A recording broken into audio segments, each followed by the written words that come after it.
Yo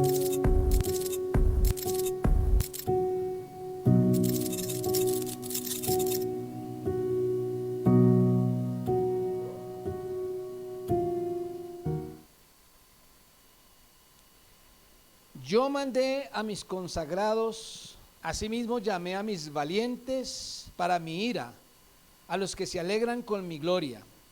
Estruendo de multitud en los montes, como de mucho pueblo, estruendo de ruido de reinos, de naciones reunidas.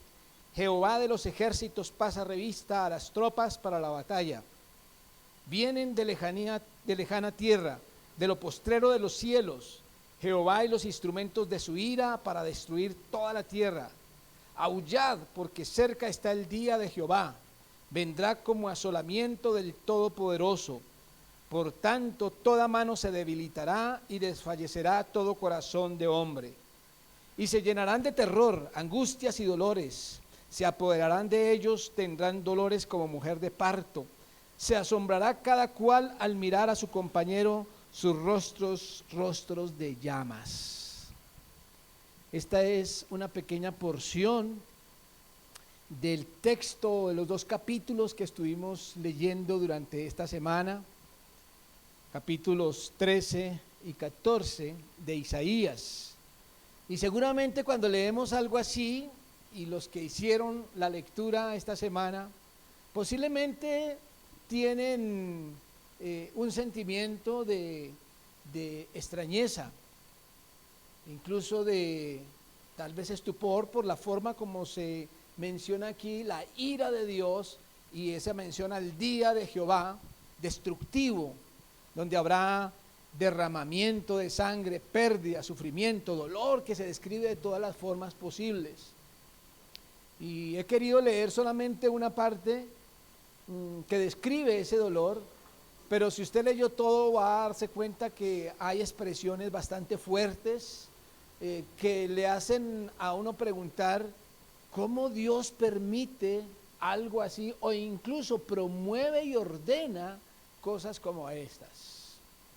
Tal vez una de las preguntas más difíciles de responder cuando hablamos de la revelación de Dios en la Biblia y cómo la gente a veces lee el Antiguo Testamento y dice, pero ese es el Dios que ustedes predican. Y tal vez es una de las preguntas verdaderamente difíciles de responder. ¿Cuál es ese Dios de amor? Y más aún cuando algunos creyentes, iglesias, doctrinas, de pronto su forma de predicar está centrada en este tipo de juicios todo el tiempo hablando de juicio, de amenaza y de peligro. Con mayor razón, algunos preguntan, ¿y ese es un Dios de amor? Y realmente se ha convertido en un dilema, en una dificultad poder responder a ese tipo de preguntas. Es tan complicado que incluso uno de los primeros, o tal vez el primer intento de formar o de establecer el canon de la Biblia, que fue por famoso Marción, que en esa época vio esa problemática al tener las escrituras del Antiguo Testamento y luego ver los escritos del Nuevo Testamento, las cartas de Pablo y el Evangelio de Jesucristo. Llegó a una conclusión Marción, un cristiano de la época, y es que hay 2 dioses. Un Dios, el del Antiguo Testamento, que es un Dios de guerra, un Dios de ira, un Dios de juicio, es el Dios de los ejércitos de Israel, Jehová de los ejércitos. Y en cambio en el Nuevo Testamento hay un Dios amoroso, un Dios de misericordia, un Dios compasivo. Esa fue la conclusión a la que él llegó por la dificultad de conciliar esos 2 conceptos de Dios. Y qué difícil es verdaderamente hacerlo. Pero antes de mirar, y les recuerdo que estamos estudiando esta profecía de Isaías con un propósito fundamental: conocer el carácter de Dios, más allá de los detalles. De hecho, hoy no vamos a entrar en tantos detalles que encontramos acá, algunos de los cuales incluso cuando yo leía decía, me provoca aprovechar el culto de misiones para pasar esto por alto y más bien saltemos estos capítulos que están muy difíciles de leer, hablar de niños estrellados y de mujeres en cinta, torturadas, violadas, todo eso, y más en el contexto que estamos viviendo, como lo describe el hermano Víctor aquí, y ver lo que sucede en Ucrania, lo que sucede en Gaza, la masacre que hubo esta semana en Moscú, donde personas prácticamente sin ningún atisbo de piedad acribillan a una multitud que se está preparando para un concierto. Y tal vez podríamos mirar asuntos también aquí internos, donde la maldad y la masacre y la tortura, el desplazamiento, el derramamiento de sangre es algo que, aunque es pan de cada día, pues no estamos tan cerca, no lo estamos viendo tanto, ¿no?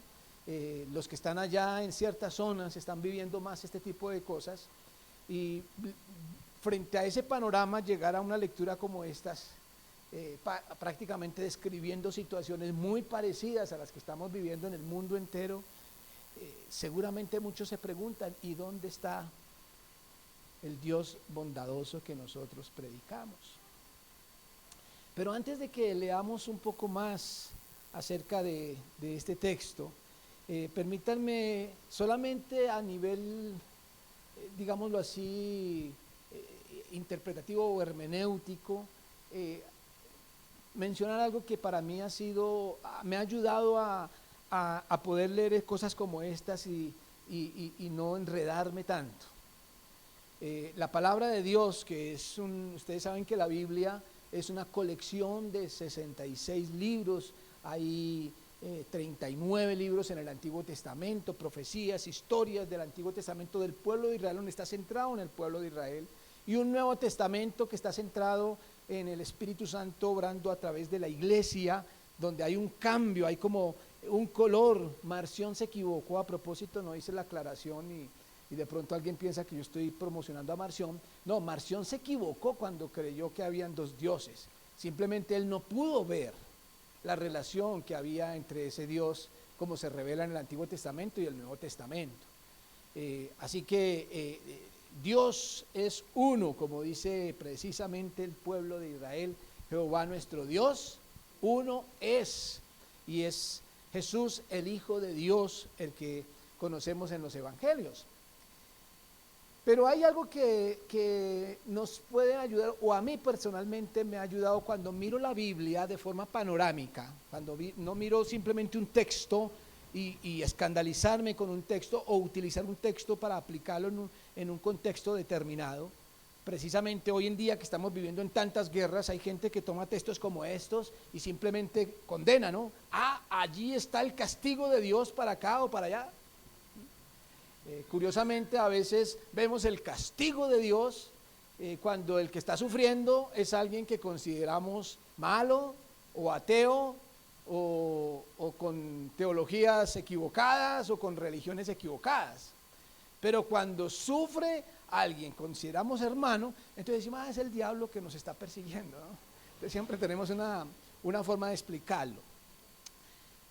Lo que a mí me ha permitido salir de tanto enredo es identificar en la Biblia, en medio de todas las cosas difíciles de entender, he podido identificar 3 ventanas o 3 lámparas, 3 luces que me alumbran el resto de las escrituras para más o menos poderlas entender. Pero cuando digo de 3 ventanas o luces, me refiero a 3 partes en donde no hay temor a equivocarse. Es decir, usted puede llegar a estas 3 ventanas y ver a Dios nítidamente, sin temor a equivocarse y decir, yo a veces le pongo a mis estudiantes a que lean esa porción y que me expliquen a Dios, que hablen del carácter de Dios, y es supremamente fácil.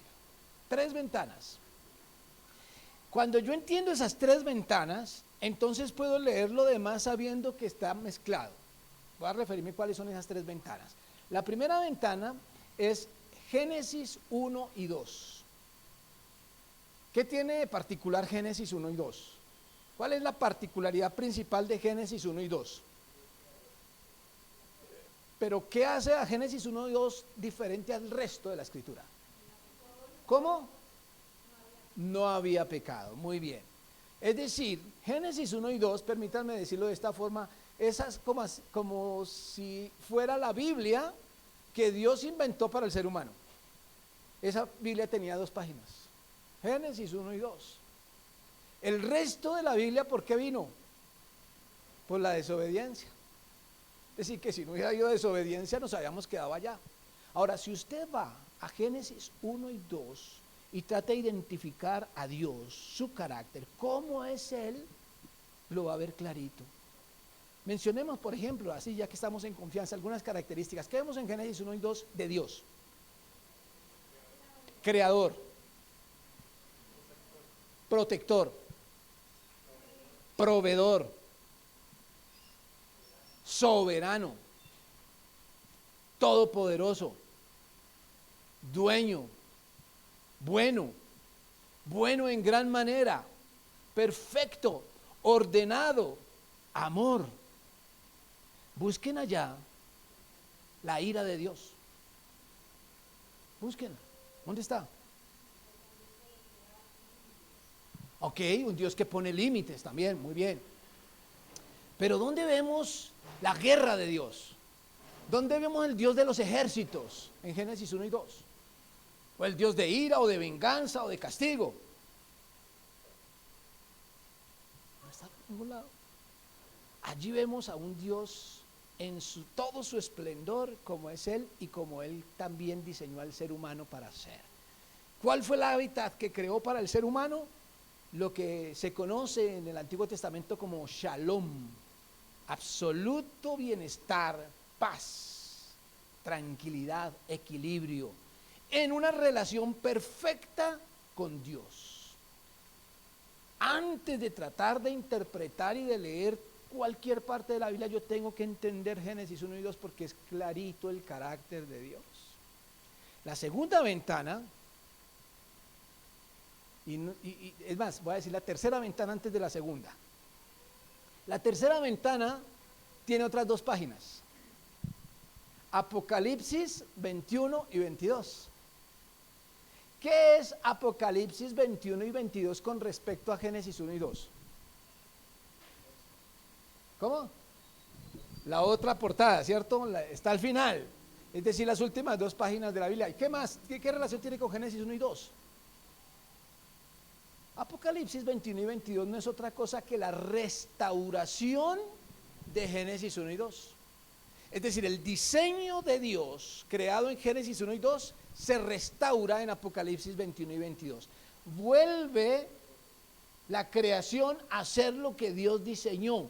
Se recupera el shalom, la paz, el bienestar y la perfección, el equilibrio y la absoluta buena relación entre Dios y el ser humano.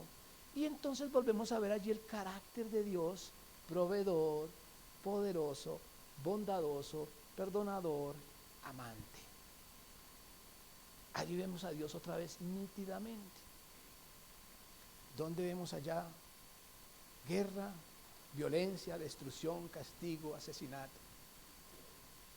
O un pueblo de Dios matándose con otros pueblos. Eso no existe ni en Génesis 1 y 2, ni en Apocalipsis 21 y 22. Pero nos falta una ventana. Resulta que ese proceso de Génesis 1 y 2 a Apocalipsis 21 y 22 es el resultado de lo que pasó en Génesis 3. ¿Qué pasó en Génesis 3? Aparece lo que llamamos pecado, desorden, pero no es otra cosa que la ruptura de relaciones con Dios. La mejor forma de verlo, porque lo describe, lo que realmente fue es romper relaciones con Dios. En Génesis 3 se rompe la relación del ser humano con Dios y esa ruptura genera ruptura entre los seres humanos, que en ese momento ¿cuántos eran? 2. Y entre esos 2 nomás se rompieron relaciones. ¿Cómo sabemos?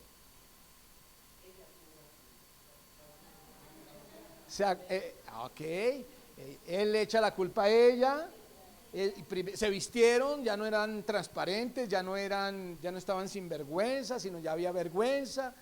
Le puso un nuevo nombre. Recuerden ustedes que Adán le había llamado a Eva varona, ¿no? En hebreo es Isha, le puso su propio nombre, porque él era Ish, y le pone a ella Isha. Pero después del pecado le pone Eva. Eva aparece en Génesis 3, no antes. Y Eva es como para mí personalmente lo veo como un nombre un tanto despectivo, simplemente madre de todos los vivientes, para tener hijos, ¿cierto? Pero ya no hay esa relación estrecha entre ellos y los seres humanos. Y las consecuencias las vemos en los hijos, donde un hijo mata al otro, Caín y Abel. Así que en Génesis 3 se desordena el shalom de Dios, y entonces Dios comienza un proceso de restaurar, no a la fuerza, no por obligación, no por imposición, sino porque nos había hecho a su imagen y semejanza. Él comienza un proceso, por así decirlo, permítanme utilizar la palabra, un proceso de seducción. Dios quiere convencer al ser humano, no obligarlo. Y así que empieza con un proceso que inicia con un pueblo que escoge él, llamado Israel, y empieza a revelarse, pero en un contexto donde a raíz del alejamiento de Dios hay violencia, hay guerra, hay derramamiento de sangre, y en ese contexto Dios empieza a revelarse enviando razones, profetas, apariciones, ángeles, mensajeros, emisarios que él envía y que Israel empieza a modelar un estilo de vida, pero en medio de un mundo violento. De alguna forma Dios está echando mano de ese estado para ir revelando su verdadero carácter, pero eso lo hace de manera progresiva, va avanzando en esa revelación. Como dice el libro de Hebreos, Dios, habiendo hablado de otras formas a los profetas, a los padres por los profetas, en estos postreros tiempos nos ha hablado por medio de el Hijo. Ese proceso de Dios revelarse llegó a un clímax cuando Él vino en persona. Ya no envió razones, ya no envió profetas, ya no envió ángeles. Vino Él en persona, asumiendo un cuerpo, carne y sangre, en la persona de Jesucristo. Y entonces permítanme decirles, la segunda ventana a través de la cual podemos entender a Dios es la persona de Jesucristo. Cuando usted ve, se acerca, cree, oye, obedece en Jesucristo, usted está viendo a Dios.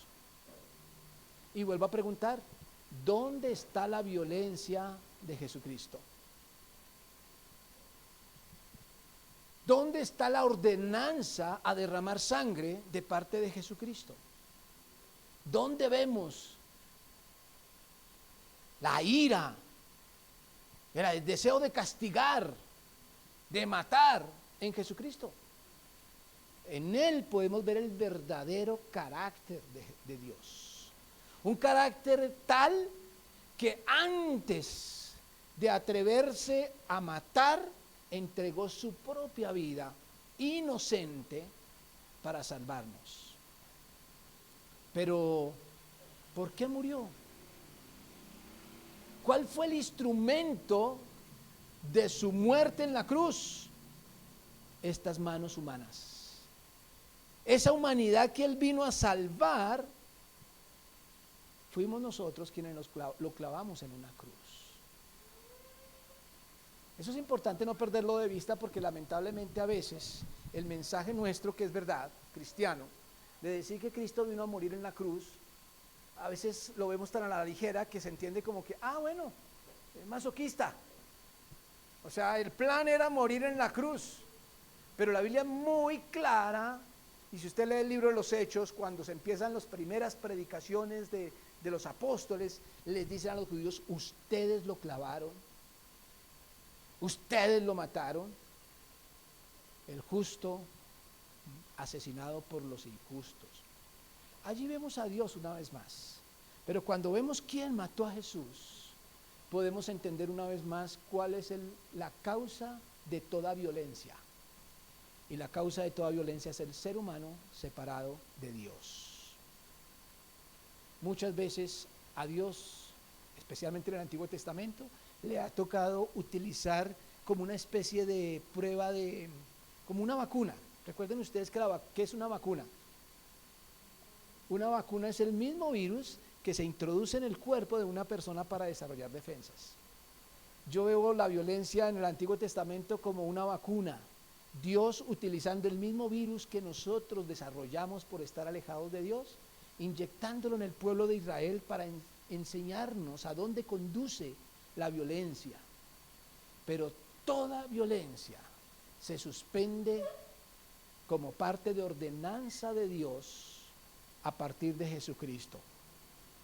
Ya Jesucristo no envió a conquistar naciones, a dominar terrenos, a poseer naciones, sino a ser discípulos de Jesucristo, en lo que dijo muy claramente: si alguno quiere ser mi discípulo, niéguese a sí mismo, tome su espada, amén.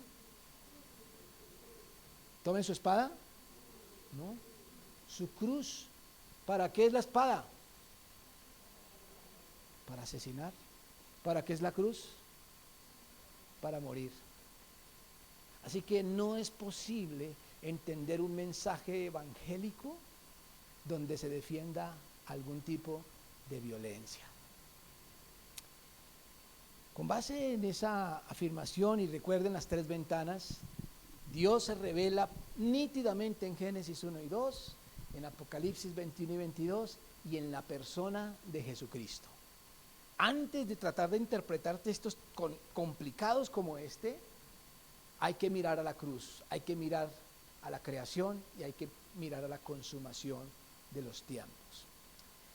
Teniendo en cuenta eso, pues no vamos a entrar en todos estos detalles de sangre, derramamiento de sangre y muerte. Yo quiero que miremos o que nos enfoquemos en identificar estos elementos del carácter de Dios, y para eso vamos a mirar solamente algunas porciones de estos capítulos que son es bastante extenso, pero solamente vamos a destacar algunas porciones.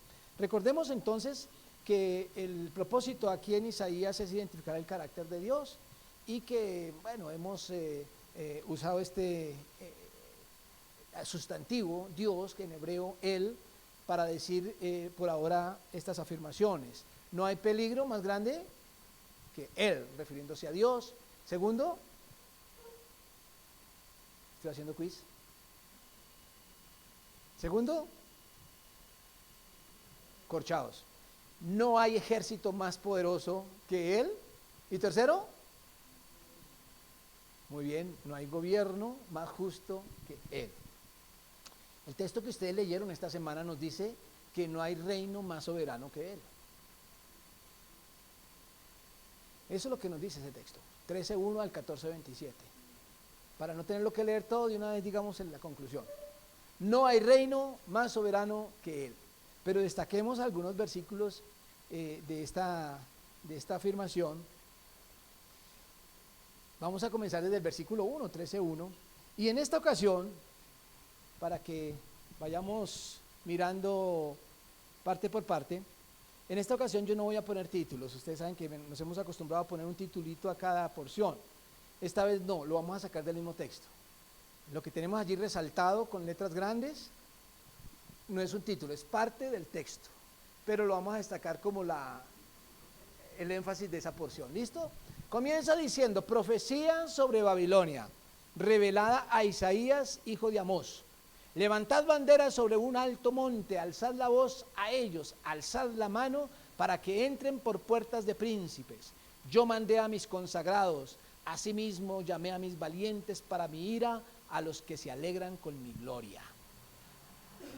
Tan pronto usted empieza a leer esto y ha estado pendiente de los primeros 12 capítulos, ¿cuál es la primera impresión en cuanto a la diferencia con los capítulos anteriores? ¿Qué es lo primero que encuentran aquí diferente? Que salta a la vista. Pero eso ya lo hemos visto, también habían valientes en los capítulos anteriores. Algo que no hayamos visto en lo anterior. algo nuevo.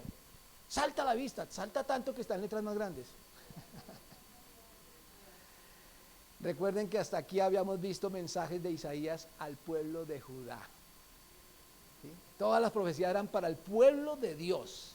Dios estaba condenando y castigando y advirtiendo a su pueblo, aquellos que se supone que lo conocían, pero se estaban comportando como los peores de los ateos, y Dios los estaba regañando y advirtiendo.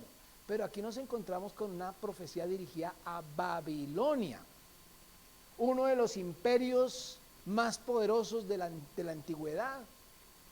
Y se anuncia que van a ser castigados, y los versículos que siguen se describen, por eso no vamos a entrar en ellos, simplemente se describe ese tipo de castigo. Una advertencia a Babilonia. Luego nos encontramos aquí en los versículos 17 al 19.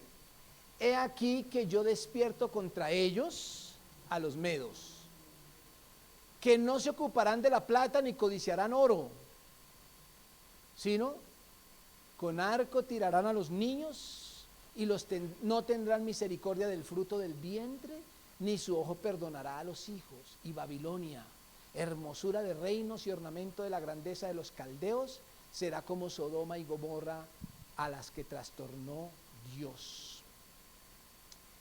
¿Qué es lo que Dios va a utilizar para castigar a Babilonia? Ahí está en el título. Yo despierto contra ellos, es decir, contra Babilonia, a los medos. Es decir, el imperio que superó a Babilonia y que luego llegó a ser un gran imperio también. ¿Sí? Persia. Entonces, aquí vemos esa secuencia de imperios, pero Dios, acuérdense que en los capítulos anteriores había utilizado a Asiria para castigar a su pueblo, Israel. Ahora aquí vemos que va a utilizar a los medos para castigar a Babilonia.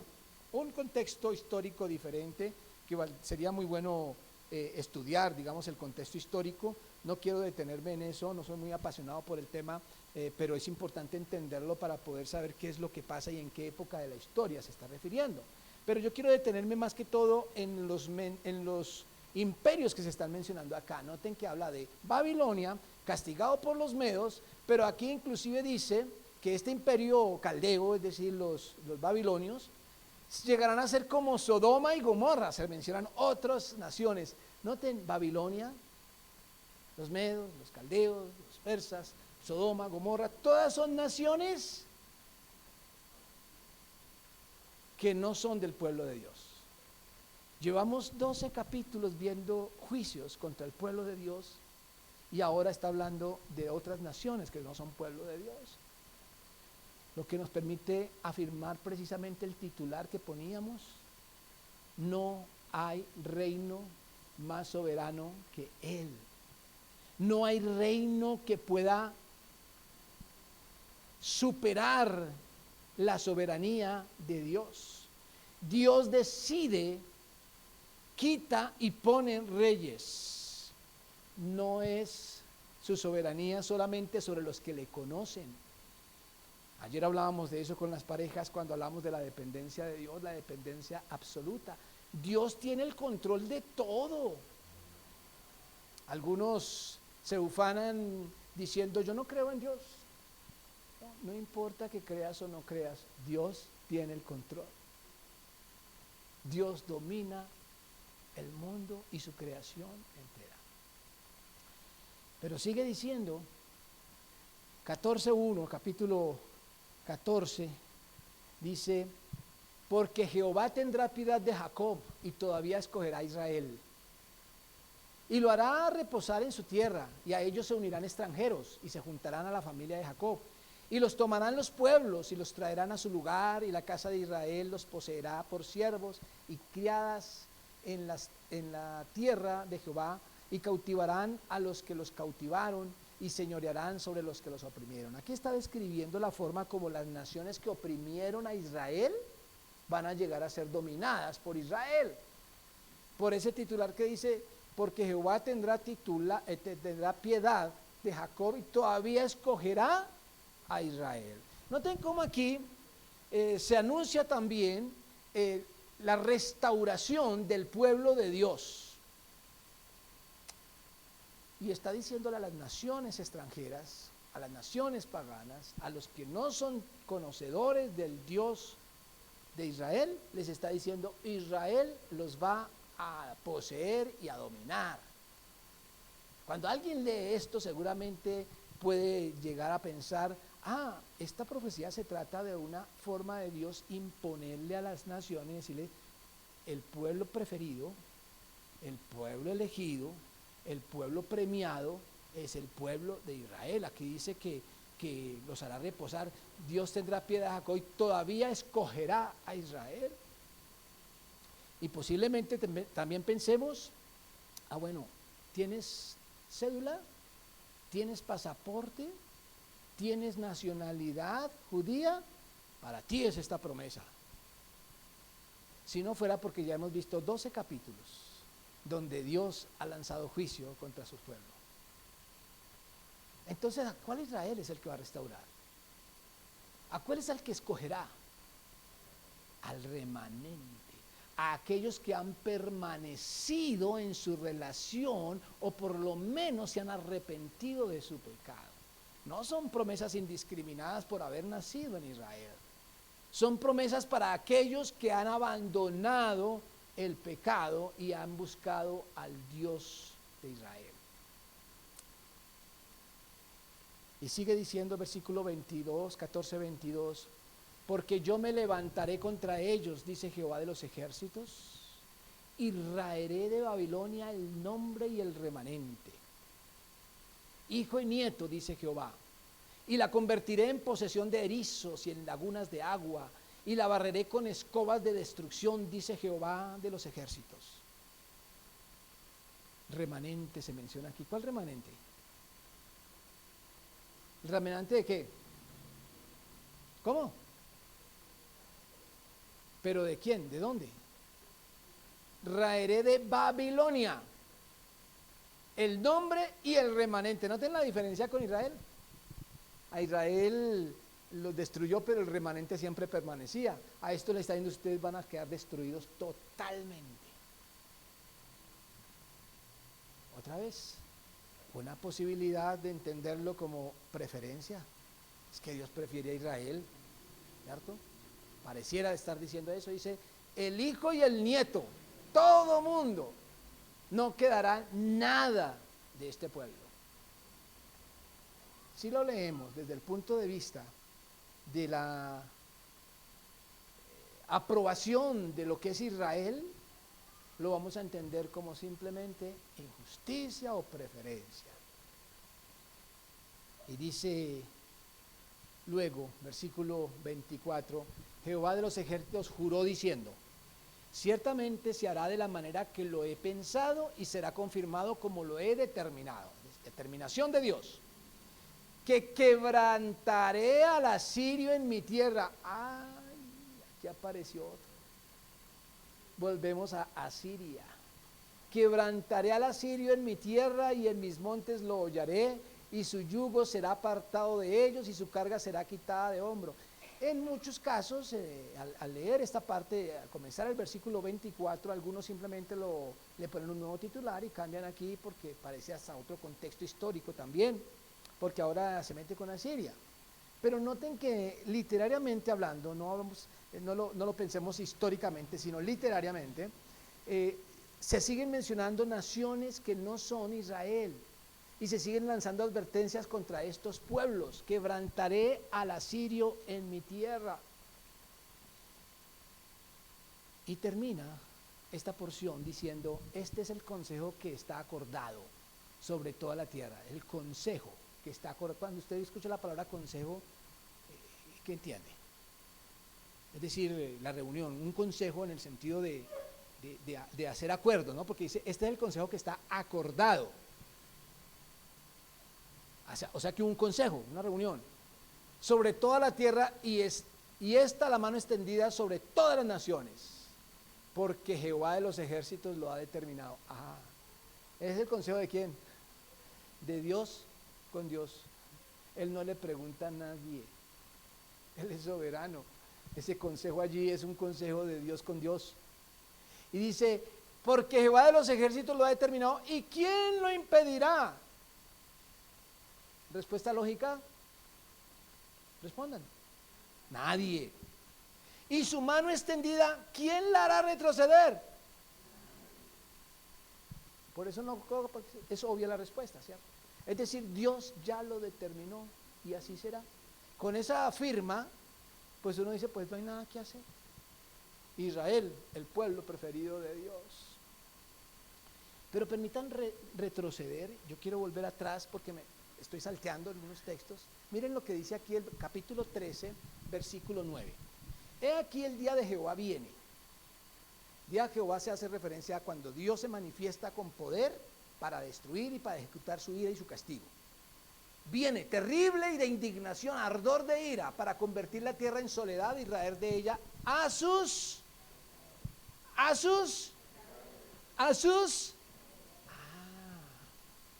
Esto es una luz muy importante. ¿Es por ser asirios? ¿Es por ser babilonio? ¿Es por ser colombiano? ¿No? El problema del ser humano es otro.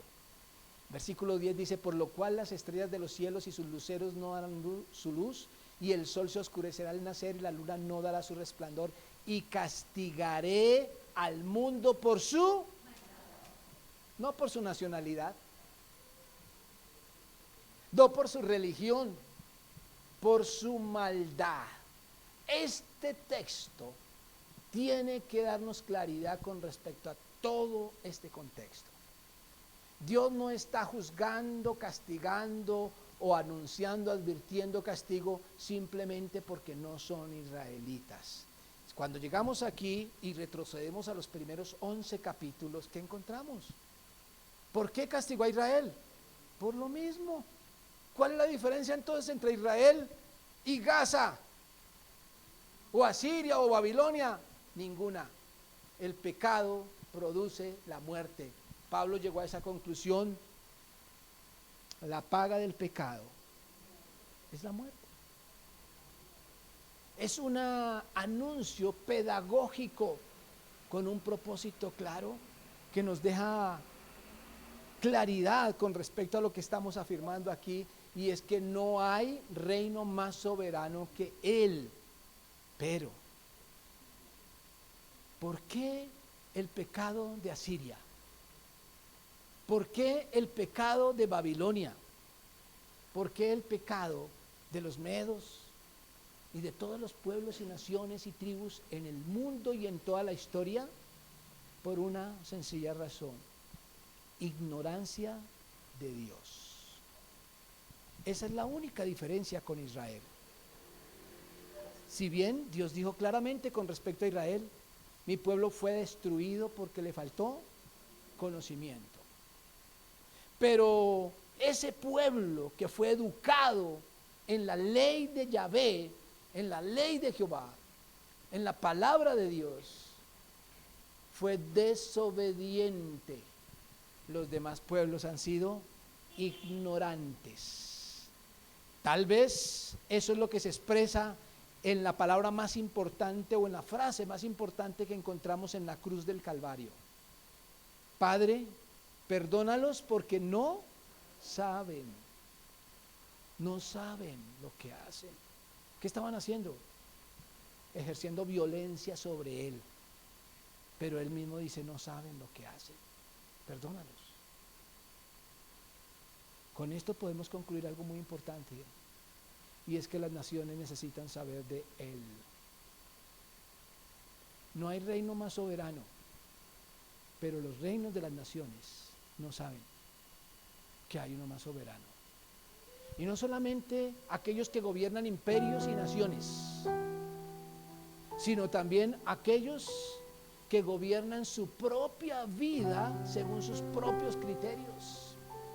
Aquellos que dicen, yo no necesito a Dios, yo no necesito creer en deidades o en religiones, porque yo sé lo que hago con mi vida, que están confesando ser reyes sobre sí mismos, dioses sobre sí mismos. Ellos no saben que no hay rey más soberano que Él. Y si no saben, entonces, ¿qué tenemos que hacer? Cuando vemos la maldad hoy en día, es como cuando los judíos veían la maldad de los imperios que los rodeaban. ¿Saben lo que hacían los judíos cuando veían la maldad de las naciones que los rodeaban? Lean los salmos imprecatorios. Hacían poesía diciendo: Señor, véngate por nosotros, mátalos, estrella a sus hijos contra las peñas. Pedían destrucción, violencia, que Dios acabara con todos los malvados. Eso es lo que pedían. ¿Y no será que corremos el riesgo como iglesia de hacer lo mismo? Ver el sufrimiento de los malvados y decir: se lo merecen. ¿Por qué no creen? Cuando hoy en día vemos la violencia que nos rodea, muchas veces la condenamos cuando esa violencia es ejercida por alguien que detestamos. Por ejemplo, para poner un ejemplo no eclesial sino político, la persona que siendo de izquierda condena la violencia de los de derecha y los llama corruptos y violentos, pero se hacen los de la vista gorda con la violencia de los de izquierda, y los de derecha que hablan de violencia al lado de la izquierda y la condenan y los llaman violentos, pero ignoran la violencia que ejercen los de derecha. Eso no es ser una persona de paz. Una persona de paz rechaza la violencia, venga de donde venga. No nos parcializamos si es verdaderamente un concepto de paz.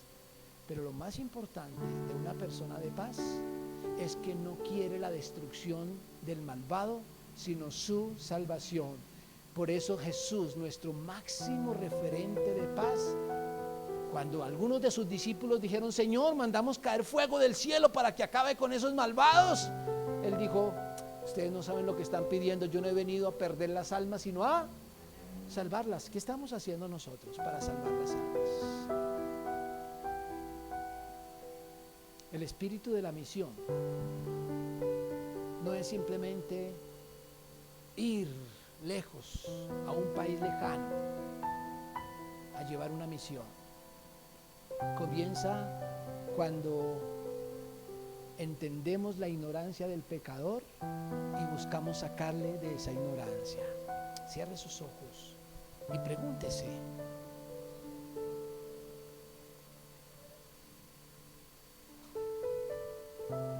¿cuáles son nuestros sentimientos frente a las naciones o frente a aquellos que ejercen maldad, injusticia, corrupción?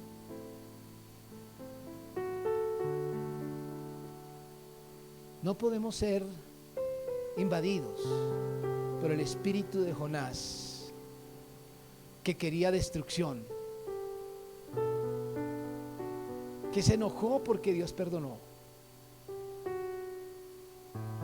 Tenemos que dejar que seamos llenos del Espíritu Santo, que nos conduce a orar, a rogar, a suplicar por el pecador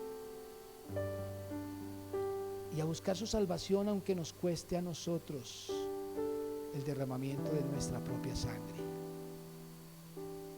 para que podamos decir como nuestro Maestro: Señor, perdónalos, porque no saben lo que hacen.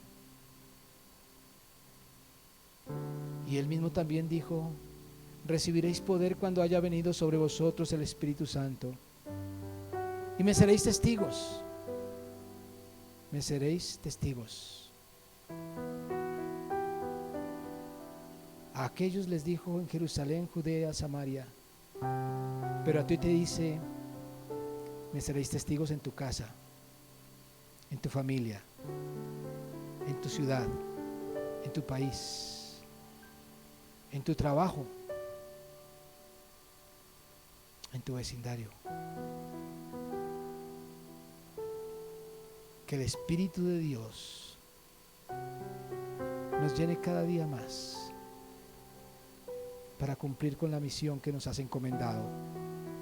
Te lo pedimos, oh Señor, en el nombre de Jesucristo. Amén. Amén. Amén. Les invito para que esta semana sigan leyendo 14:28 hasta terminar el capítulo 16. 14:28 y hasta terminar el capítulo 16. Y como estamos en Semana Santa, lo puede hacer todos los días porque usted no tiene nada que hacer esta semana, ¿no? Entonces todos los días puede hacer esa lectura y los espero el miércoles en nuestro espacio especial de Semana Santa. Que Dios les bendiga y no se vaya sin saludar a su hermano.